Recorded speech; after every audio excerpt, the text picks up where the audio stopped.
This is Wraith from Wraith Rain. I'm an author of serialized gay romance fiction. Every week on this podcast, I'll be reading a chapter from one of my gay fantasy shifter serials called Dragon's Reign. I'll explain at the break how you can find out more about this story and others I write. So let's get to it. Chapter 52. Rose, Unfiltered. "You're in so much trouble, Caden," Tilly told him the moment he walked in the door of their house. "Don't hold back, Till," he teased, and said, "Come on, I'm sure it's not as bad as you think." After all, though Valerius claimed to be at a level 15 mad, it was still okay. What can Mom and Dad be at? An 8 at the highest? Caden thought. Tilly crossed her arms over her chest and shook her head. "No, it's probably worse because my punishment is less than yours. And woo boy, mine is bad." "How bad?" Caden frowned. How about I'm to stay in the house forever and I'm not even to be trusted with my phone or computer?" She glared at him. This wouldn't have happened if he and Iolaire hadn't shown up at the park. "Yikes, that does sound major." He leaned down and asked conspiratorially, "So, a ride on Iolaire's back wasn't worth it?" She brightened immediately. Her eyes shone. "Oh, that was worth almost anything, but that's not what I was punished for." Iolaire tipped its head back and let out a stream of happy snow in Caden's chest. "Iolaire is in agreement that it was wonderful, and it wants to be your steed again," Caden assured her. Tilly clapped her hands together in glee and let out a whispered squeal. "Definitely. Toby and Macaulay are definitely trying to text me about when we can do it again. I would know for sure if I had a phone. I've got to work at Wally's more so I can have a secret phone like you do." "The encrypted phone is so that I can talk to Valerius and the other people at the castle without anyone tracing it back to me," he reminded her. He had left it, thankfully, tucked into his clothes at the pond. He wondered if Valerius went through endless amounts of clothes and phones and wallets. Did the Dragon King even have a wallet when he had to shift in a hurry? "Do you think that Valerius will give me an encrypted phone?"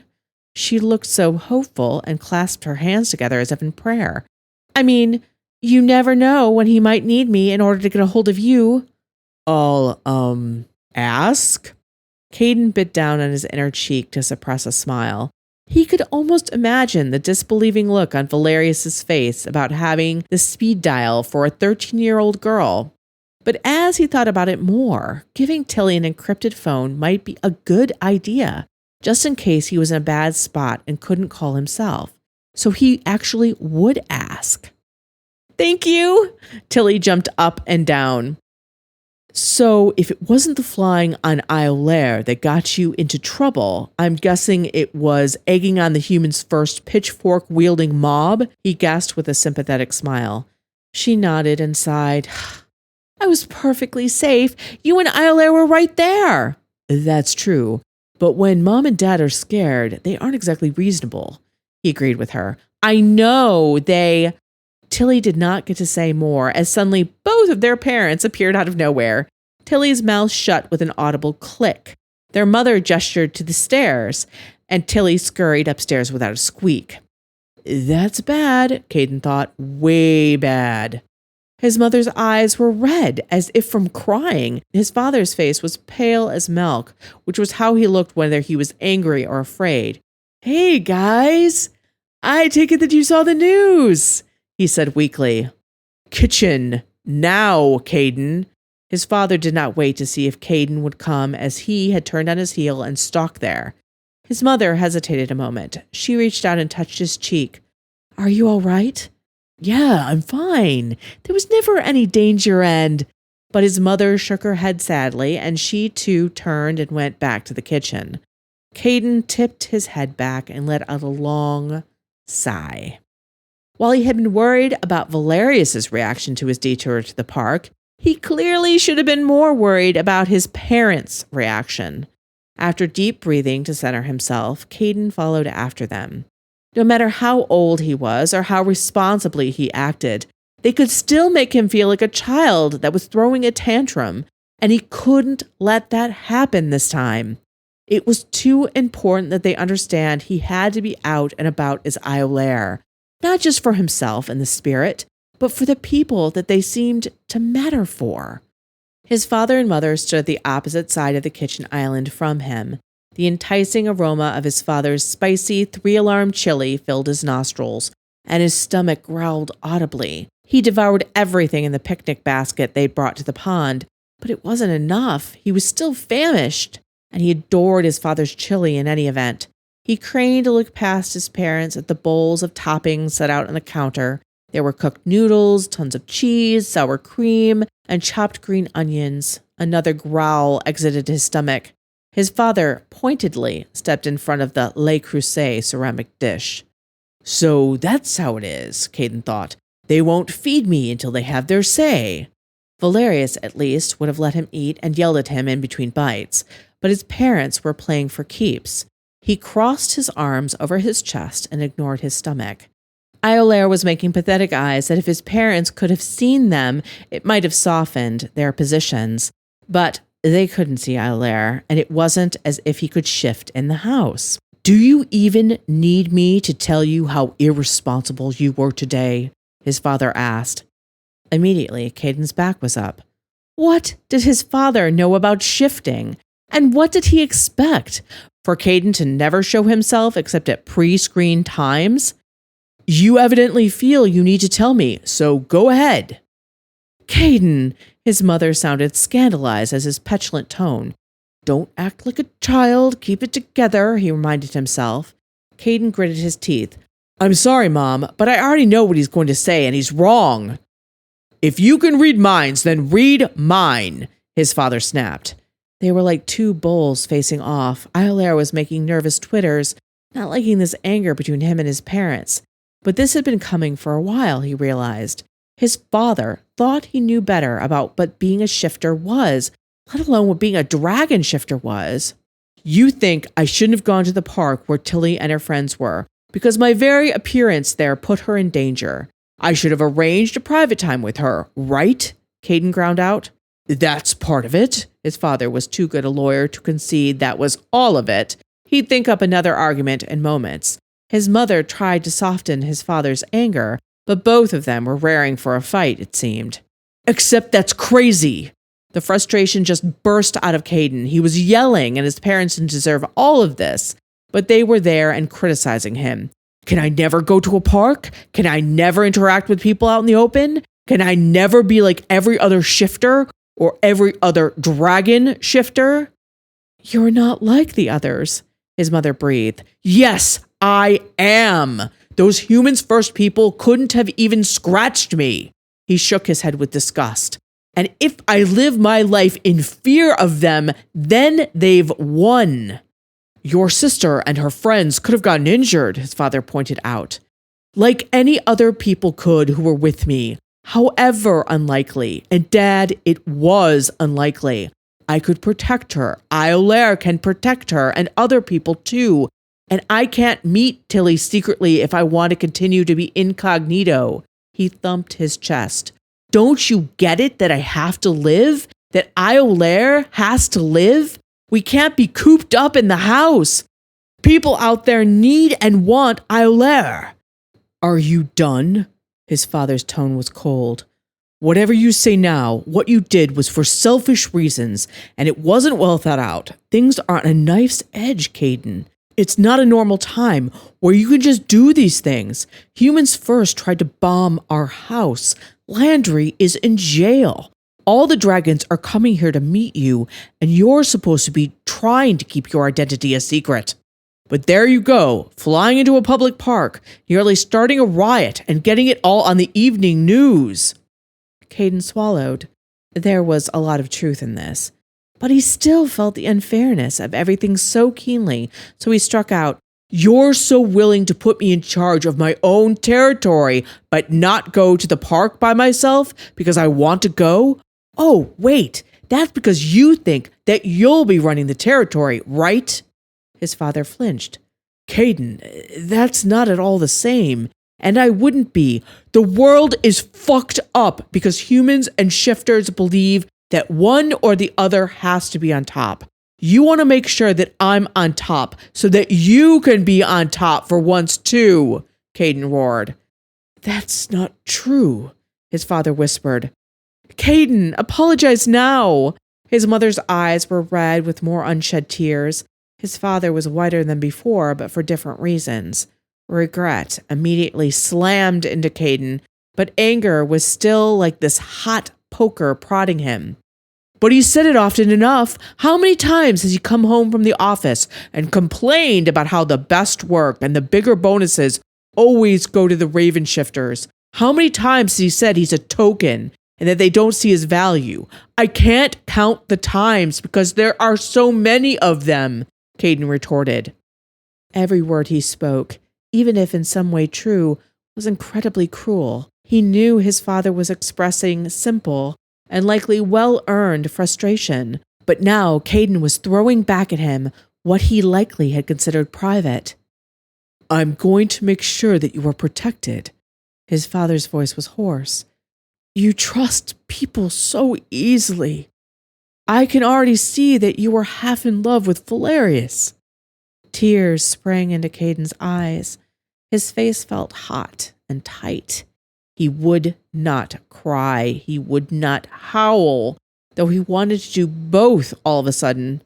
You don't know Valerius at all. You just assume he wouldn't do what's in my best interests, even though he's king, because he put himself last and everyone else first. Tears were blurring Caden's vision. You make him sound very noble, Caden, but remember what he did when he thought another dragon was in his territory. That was a mistake. He would never hurt me now, never. And he listens to me about what I want. You don't, Caden snapped. That's not true. His father was patting the air between them as if that would calm things. You might not want a territory now, or even be able to rule it yet, but in the future you very well may. Then I'll get one then. The longer you allow things to stay at the status quo, the harder it will be to change things later, his father explained. You don't know that. Valerius would have my back if I wanted my own territory. You see what you want and what you think is best. You've never asked me what I want. The tears spilled over and they felt like they should sizzle from the heat on his cheeks. But when I act on what I want, you say it's selfish. It's bad. Well, bringing joy to people isn't bad. It isn't selfish. No, of course not, honey. It's just, now isn't the best time for you to be out in the open like that, his mother soothed. Now is the best time. What I did to those humans first, guys, did more to set back that group than all of the damned proclamations that have been issued against them. Caden felt his throat tightening, making it harder to speak, but he pushed on. Because it showed what they are, racist assholes. And Tilly and her friends, by speaking out, showed people that they don't have to be afraid of them either. They took away more power from humans first than anyone. But go ahead, ground her. Tell her that speaking out against those who are cruel and awful is something to be punished for. Go ahead. Make her hide the things she wants from you. Aulaire hooted softly, and sadly, it was that sound alone that had Caden seeing his parents through the rain of angry tears. They both were pale and shell-shocked. He'd never spoken to them like this before. It was awful, but it also felt right on some level. Maybe the things he had to say were right, but doing it this way likely hadn't been. He wasn't certain. He had hurt them. He wasn't even sure they had heard what he had said, other than the ugly anger in his voice. He shook himself. I have to go. I just have to go. Caden turned and fled from the house. He heard them calling his name, but he didn't stop. He slammed out of the front door and was halfway down the street before he realized that he had no idea where he was going. Except he did know. He wanted to go to High Reach, but he couldn't. Maybe it was good that the other dragon shifters were there, because he had a feeling that sobbing to Valerius about how mean and unfair his parents were probably wouldn't have elicited much sympathy. In fact, Valerius might have seen it as proof of just how young he was. Too young to have a relationship with. I hope you are enjoying Dragon's Reign so far. I've been talking a lot about the membership site I have, but I also do publish individual books under the pen name Ex Aratare, which have the same type of adventurous plot, magic around every corner, and happily ever afters as Dragon's Reign. While there are some genuinely dark moments in Dragon's Reign, I save some of my darker ideas for the Bodyguard series. The Bodyguard is a gay detective occult romance. The book contains a sexy bodyguard, his determined young client, an ancient golden sarcophagus, a bloodthirsty cult, an unsolved mystery, and both of our heroes' pasts. A link to the Bodyguard series is in the description down below.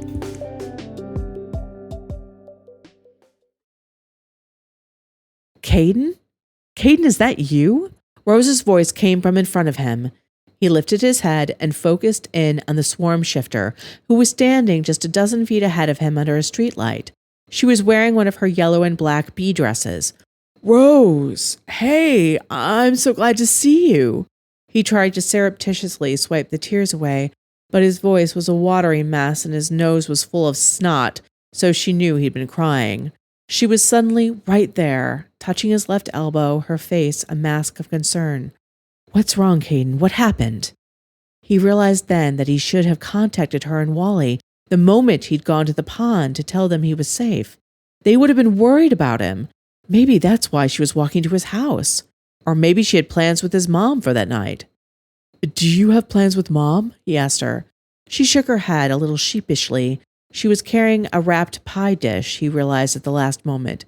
No, I just thought I'd stop by after all the craziness you experienced tonight, and I bought cherry pie. Don't worry, I didn't make it. My neighbor did to thank me for taking care of her garden. Caden sniffed, smelling sweet, tart cherries and the buttery, baked aroma of the crust. His stomach growled audibly. Come on, let's go back to your house and eat it there, she suggested with a smile. Can't. You can go, but I can't. He couldn't get any more words out. She grasped his forearms as he had brought his hands to scrub the tears away. Did they? No. They wouldn't kick you out, so something's happened. You need to talk and eat pie. Come on, I'll take you to one of my favorite spots. He was simply able to nod miserably as words were beyond him completely now. She led him expertly back through the night-shrouded streets of the Mid. They entered one of the semi-secret passages nearby where he'd parked the car he and Valerius had taken to the pond. He found himself looking for it, longing for what seemed like an age ago now, for a time when he hadn't said such ugly things to people he loved. They threaded their way through the back pathways of Reach until they exited a wooden door that led out onto a little balcony overlooking the drop. There was a bench flanked by 2 flowering boxes of flowers. Their sweet scent perfumed the air. She sat down and placed the pie beside her, gesturing to Caden to sit on the pie's other side. She then pulled off the tinfoil cover and revealed the sugar-laced lattice top.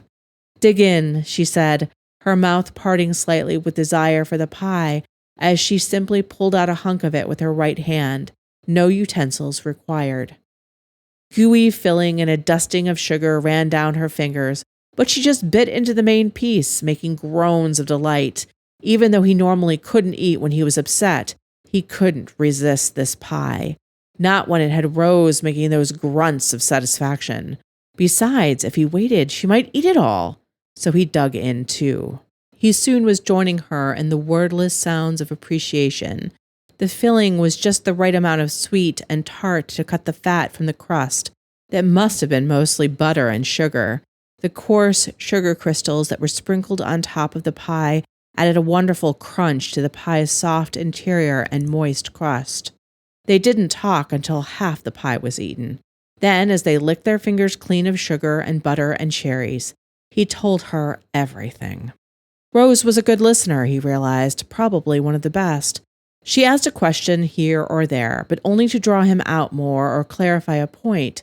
But other than that, she didn't speak until he was done. He let out an exhausted sigh when he brought her up to the point of meeting her in the street. So, I'm pretty much a shit person, right? He tucked his head down. No, but you were pretty mean to your folks when you knew they were just scared for you. which for you, Fluffy Bunny, she poked his stomach, which had him letting out a squeak and telling her to cut it out, is pretty intense. He rested his head in his hands. I don't know. It just all came out. I know it's not fair, but it's not altogether untrue. Yeah, that's why you regret it so much. The truth hurts the most. To be fair, I don't think your father consciously was thinking that he was finally going to get his by his son being the next dragon shifter. He smiled at her dry tone. That's probably an understatement. They were scared. You were frustrated. After everything that's happened, the fact that you didn't snap worse than this before is amazing in my view. She looked down mournfully at the pie, but then shook herself and covered it with foil again. We'll get totally sick if we eat more now. Besides, we'll get to think about having it later, which is a pleasure in itself. He smiled. I'm so glad I met you, Rose. I feel like we've known one another forever. She smiled and pinked, responding, Yeah, it's so weird. I remember having a few friends like this before the joining, where I just clicked. She snapped her sticky fingers. Ew. She wiped them on her dress. But I have to admit that I'd given up on having a friend like that. Until you. They both smiled shyly and bumped shoulders. You're the only one who understands, Caden said as he leaned back against the cold stone of Reach's outer wall. She let out a laugh. I understand what it means to be one of the most powerful people in the world? No, definitely not. I'm not. Yes, Caden, you are. You're one of the 9 beings that has the ability to destroy all of us. She sighed. I know from how you told me about it that you felt arrogant for saying how important Iolaire was to everyone. But that's not being arrogant. That was true. She crossed her legs at the ankles so she too could lean back against the cold stone. When I was down in the below getting the pie, we have to do something more for your neighbor to get more pie, he begged. She grinned. She has plenty of weeding to do. I'm there. Then we shall be inundated with pie. Sounds perfect to me. She shook her head.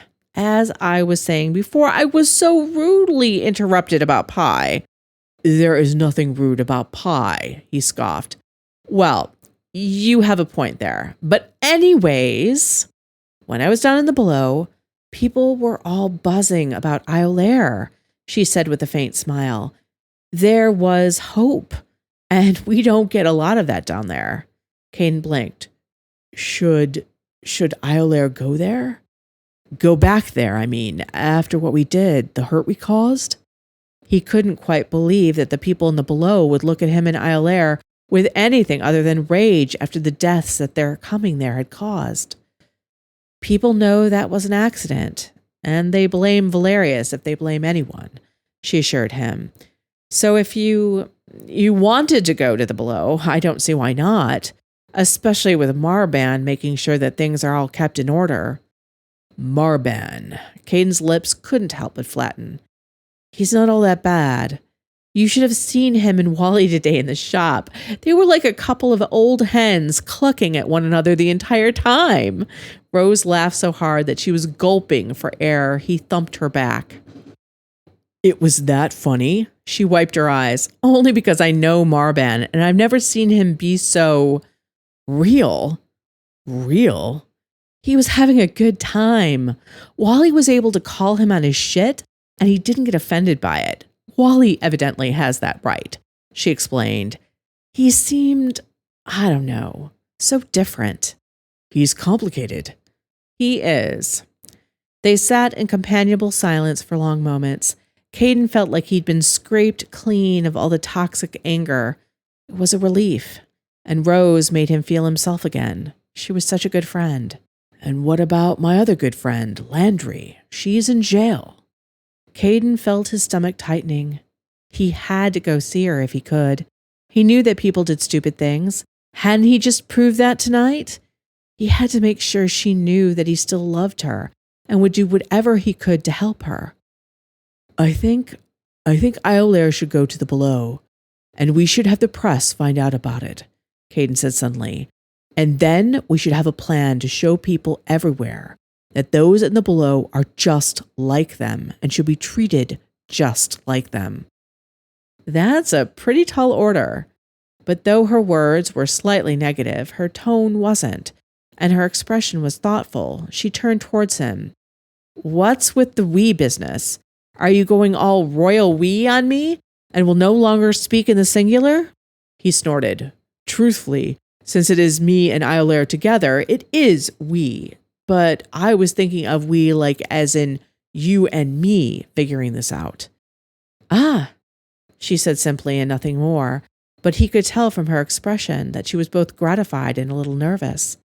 He didn't blame her for the latter. He was way nervous. He had no idea what he was doing, or more like he only had the slightest idea that was full of earnest hope.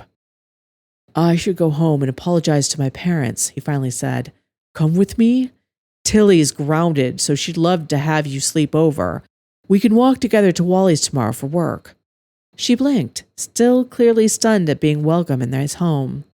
Yeah, sure, that sounds good to me. Great. He got up and offered her a hand. She took it.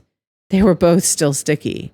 He grabbed the pie, and it wasn't because he was fearful that she would eat it all on the way back. Well, mostly not because of that. Caden, when you apologize to your folks, she paused and bit her lip. It's okay. I want to hear your advice. Unfiltered Rose. She waved a hand through the air even as she smiled before becoming very serious. Be certain about what you're sorry about. Don't apologize for what you really think. Apologize for the way you said it, but not what you said. Not if you believe it, because it'll just bubble up and explode again. You and your folks can be honest with one another and still love one another. He nodded. Told you. Unfiltered Rose is the best Rose. She tossed back her head and laughed. Oh, I have far better things to show you. Just you wait. I hope you enjoyed this week's chapter. Just a reminder that if you join Wraith Rain as a member, the membership is 15 to 20 episodes ahead of the free podcast. If you'd like to join and listen to all those extra podcasts, not to mention getting access to the other stories and manga on Wraith Rain, a link is down below.